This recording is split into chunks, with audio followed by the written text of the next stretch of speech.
Good morning. Afternoon. Yes, good afternoon, it's true. I'm still with the morning. Yes, yes. I was wondering if you'd recovered yet. Not sure, yeah. Yes. Yeah, Georgia Marvin, a legacy holder, and a devoted. A devotee. A devotee, Hakomi teacher. You're teaching all over the world. Yes, I am. I'm traveling a lot. Traveling a lot. I probably do 5 international trips a year, and that's too many.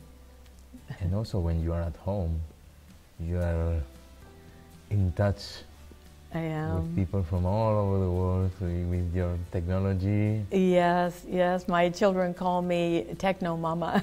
Yes. I'm online with groups. I have 5 groups running right now, and we meet on a monthly basis, and I'm running groups in Japan, and there's as you know, you're part of the online Spanish speaker teacher and trainer group, which began in Argentina. And I said, I will respond, but I don't think I want to travel to Argentina like right away. Let's get something started. And so we began this online group, not knowing really what would happen online. We're so accustomed to our format. We're so accustomed to being together in a group, sitting on cushions, breaking into little groups, talking together, having experiences together. I wasn't sure how that would translate to online technology. Yeah, but my experience is that it works amazingly well, and in a way so surprisingly well, you know? Well, we're surprised at the beginning, we will not be surprised anymore, but it works really, really well. Yes, it does. And to me, it arises a lot with the idea that consciousness is not local. That we can, with this deep connection.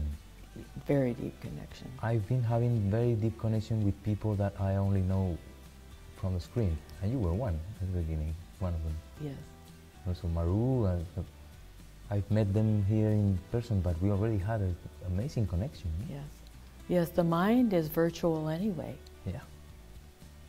So really when I see a picture of you that is contained on a screen, that does not limit our capacity as humans to understand one another.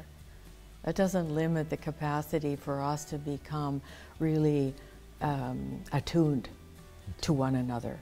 All the signaling, a lot of signaling comes of course from the face and so on. We're not having the whole body perspective, but that doesn't seem to be a limitation. So I have, you know, groups happening online for different purposes, and what I'm hoping is that in this meeting, the other trainers begin to get interested in the technology, and they'll pick it up and run with it. It's my hope. I'm sure it will happen. Yeah. And yeah, we will. The origin of the idea of this conversation is to talk about what we have called the ultimate paradox, you know. And it's interesting to have these different views of you, legacy holder, the four of you that are here, and thing that I did through Zoom as well. Is the idea of how to bring a balance between being just with what is, present moment, accepting what life is presenting you as it is, a little bit maybe the idea like life is perfect as it is, and bringing about change and transformation. It seems that somehow it could be, well, it's paradoxical, and somehow it could be, one could exclude the other, and yeah. What are your thoughts about this? So my first thought about it, David, is that life is not perfect. It just is. And sometimes it's really hard to look at just what is. And when I used to watch Ron work, that was one of the qualities that he carried, was the capacity to simply see, without judgment, without wanting it to be this way or that way. And I think that that's really an advanced state of mind, because we are so colored by how we wish it to be. You know, I look at my daughter, for example, who's had her first baby, and it's hard. It's hard. It's really hard. And it's how it is. I can't, you know, I can't wish it to be other than it simply is. And when we're sitting with clients, they bring us situations, and the capacity to sit quietly and just see and just be with what is. So that's my first thought. And my next thought is the teaching that Ron gave us, which was about healing. That healing was real. And really transformation in this, I think, in our work, is about healing. So it's about the capacity of, the natural capacity of an organism to find its wholeness, to not be better or fixed or, you know, some delusional idea about being renovated, but really to be okay with what is, to examine what is, to be curious about what is, and then see, we watch, you know that, we watch the healing process spark, and when it sparks, just get out of its way, contain it, hold it. Yeah, that is one of my thoughts, no? Because we watch transformation over and over again. But from a place that we don't even want it to happen. Yes. It's amazing, it just happened. Yeah, so let me tell you a little story. Yeah. Yesterday morning, we're in a conference and there are 100 people, and you know, I know many of them. And a man approached me, and I knew him a long time ago. He hasn't been my student for a really long time. But I've always remembered him. I've always remembered and been incredibly touched by the work we did. One particular piece of work, maybe 15 years ago. And so I greeted him in the morning and I said, "How are you?" And he said, "Last night I was in despair." And there's nothing to do about that except to be with him. And so what I said to him was, don't go there alone. I care about you.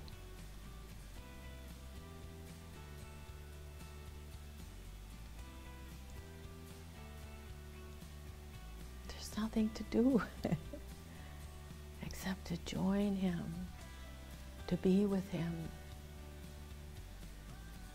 to let him know that So alone. I care about his despair. I have no band-aids, no medicines, but I can sit with your despair. I can sit with his despair. Leave me without words, Georgia. Well, we can just sit quietly. There's no rush. And it makes me think about the idea in Hakomi of necessary and unnecessary suffering. And it makes me think of the idea that when we are in that state of being, that there's nothing to do, just be with, things flow easily, things more easily. Well, when we are met, when we're seen and we're met without hurry or without, someone trying to intervene, there's a settling that goes on. So it may be an acceptance. This is how it is in this moment. And of course, every moment is different, and change just means time. You know, time has passed and things are reconfigured. If we're patient. Yeah. Was here? It was around the person that was feeling rejected for her sadness. And at some point, we were telling her it's okay to be sad, but it was not enough. It started to be more relaxed, but it was not. But suddenly I came up with the idea that oh, I don't want you to be sad, but it's okay if you are sad. If sadness comes, we can be with it. It was beautiful. Mm-hmm. Because then she could stay with the sadness, but it goes into another, to more joy, in fact. And I remember, I bring the memory of Ron working, excuse me, and you know, he would be hearing the sadness, and he would set up a little Hakomi experiment, and he would lean, I remember he would lean forward and he would say, "What are you sad about?" And that kind of invitation, even though it's a question, that kind of invitation is a much deeper invitation than a cognitive kind of question.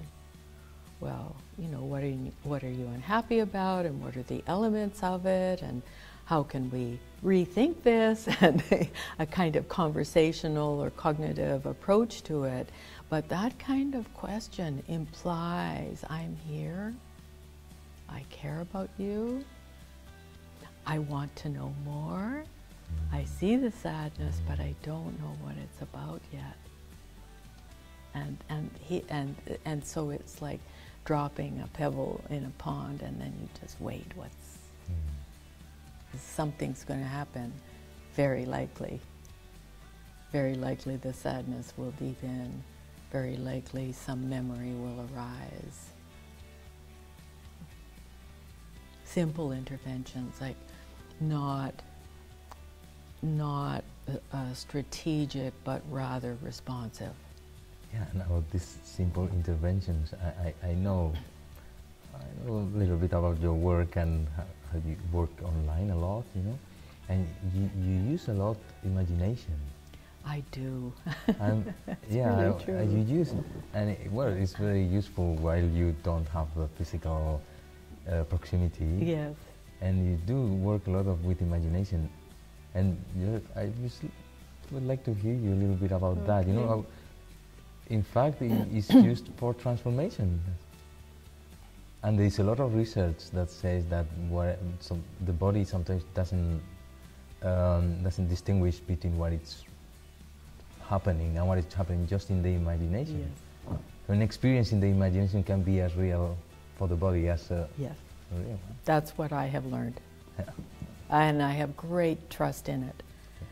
Really great trust. And it's not, it's really different. What I do is really different from trying to convince someone. It's really experiments. It's experimental. Experimental. It's experiments in the imagination. So I'll give you a couple of examples. One example is I was working online with a client. I didn't know her, but she was a Hakomi person, and she called on me to do a little work with her. So I knew she knew Hakomi, and I knew that she had been in group settings. And I could see that she needed the experiment that I would have done if I had been in a group. I would have brought people around her, probably from the back is what I was imagining, and that they would just put their hands gently on her shoulders or on her back. That kind of message that gives another human a sense of, I'm here, we're with you, you're not alone. And so I said, you know, if we were together and I had assistants, this is what I would have the assistants do. And I described it. And right away we got the emotional response. Right away we got the tears which told me that there was relief. This is what was needed. And it was just by mentioning the idea was enough, and she imagined it, and it was real for her, and it gave her the relief that she needed. And that's very powerful. That is real. That is as real as if it were happening. It's simply a slightly different modality. Yeah, but it can trigger all the biological reactions of the actual experience, so to speak. That's exactly right. The physicality is involved, and as a, you know, when I'm accompanying her, I'm watching for those physical signs. I'm not just up in some cloudy space with her. I'm actually watching the physicality, the physical responses that tell me that we're in the right zone, that there's a potential for healing in the work that we're doing together. So I'll give you another example of using the imagination, and I use this quite a lot. Sometimes when we're working with clients, we really tap into what we call core experiences that have been formative. And sometimes they're a surprise to the person, and sometimes they're familiar, but they often come as memory. And when memory arises, in Hakomi, we know it's arising in the present moment. It's not arising in the past. Something happened in the past. We have no idea, and neither does the client really know the facts of the matter. We only know that there is a spontaneous memory arising. And when that arises, it's going to be accompanied by all the physical, emotional, mental components. It arises as a whole thing. Yeah. Information. And you can often see it. You can often see it in the facial expressions. If it's childhood memory, sometimes it comes with a kind of impact of that emotional state, and it'll show in the fine muscles on the face and so on. And I will work with that memory, and the distinction here I want to make is that I don't go backwards into the past, because we don't even know what happened there. I try and stay with them in the present moment, in that space of the remembered experience. Which is also an imaginative process. It's an imaginative process. And I'm tuning in to what is needed in this moment for this thing that has been carried in cellularly, carried in the body, carried as experience. Even if it's not remembered, it's still, it arises because you've still got active neurons. They're still attached, they're still connecting, and they're still bringing up this experience. So there's something about it that maybe is longing for something. That's the assumption. Something to complete this thing, even though we don't have the facts. And so I try and imagine this, let's say, child. Let's say the memory, spontaneous memory, is of this. I remember being in the closet. I remember hiding in the closet, terrified. I was, amongst the debris of the closet or whatever. Then I will try and imagine that child and what is needed. Does someone need to find the child? Does the child need to be called out of the closet? In this experience of the child, what is required that would be nourishing? Safety, being seen, being found, being comforted because they're really frightened, something terrifying has happened, things like that. And so I'm working in my own imagination to meet this imaginative space knowing that I'm not right, there's no wrong, there's no facts involved. It's simply an imaginative attunement.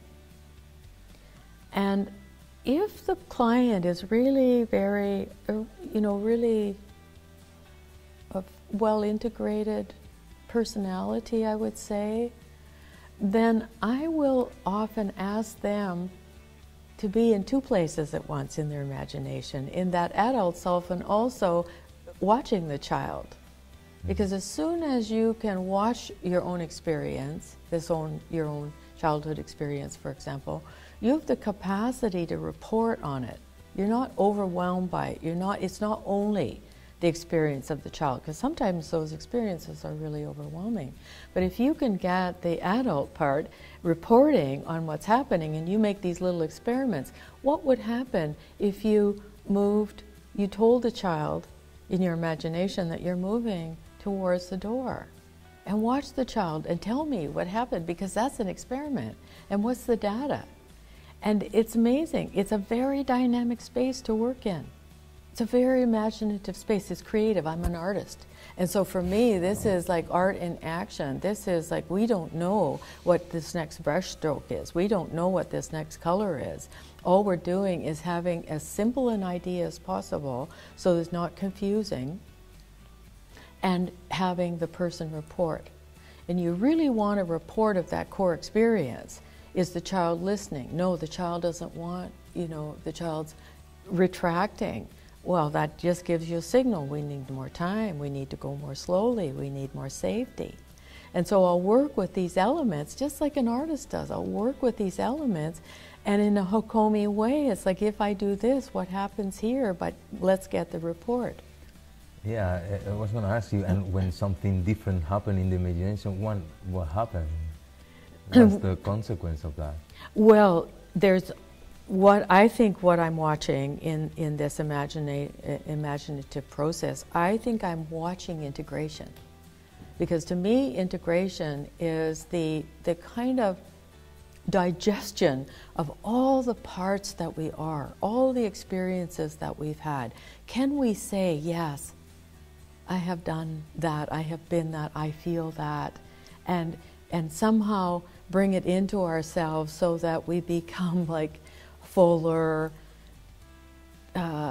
more aware of all of these different characters that we are and all of the experiences that we've had. So in the imagination, you're watching the potential for the adult self to hold the child self, like really hold. The word to evolve come to my mind, and we go back to this paradox again, huh? Yes, yes. But we're looking for the smallest interventions or ideas or experiments that will spark the natural healing that an organism is capable of. Now, one more thing to say about working with the imagination, you have to be so in the dynamic of it. It can change in a moment and they can be back in their adult self. And you don't want to keep going chasing this really great picture that's happening if that's not what's happening in the moment. You have to be willing to change in the moment. And you have to be willing to shift with the signals that the psyche is giving you. So it's present moment, imaginative, creative, collaborative. And there's one more element that I would like to talk about in that kind of imaginative space. Sometimes you can see that this childhood memory that has arisen needs some kind of accompaniment. But the client has no repertoire of creating safety for a child. They have no repertoire. You see it sometimes. It's like they just are not capable. And then I know that it's preferable if the integration happens really inside someone, but sometimes we need to be the agents of delivering some kind of kindness or some kind of safety. And that's the other thing that I read. So sometimes I might say, so let me approach the child and you tell me what's happening. And so I'll inject myself in that imaginative space, and I will be in communication and getting reports. So it's still their experience. I'm not fixing anything, I'm simply seeing what might be needed for this healing process. And sometimes that's what's needed. Really good example of that. One more example. I was with a client, and they had come from a family situation where there was tremendous violence in the situation, in the family situation, and they remembered that. And the danger was coming from the mother. And so I said to, and it was very clear to me, I can't remember the exact process, but the picture was really clear in my mind. And so I said to them, I'll take care of your mother. And that made all the difference. And so I told her what I was doing. I'm going to your mother. I'm taking her in my arms. I'm leading her out. So we remove the irritant, but in a way that is kind and loving, and so on. And all of that is happening in this imaginative space that we have, that we can share as humans. That's the amazing part. That we can enter each other's reality, knowing that it's not the facts. Yeah, but it contains the information on how the person is organizing herself. Exactly.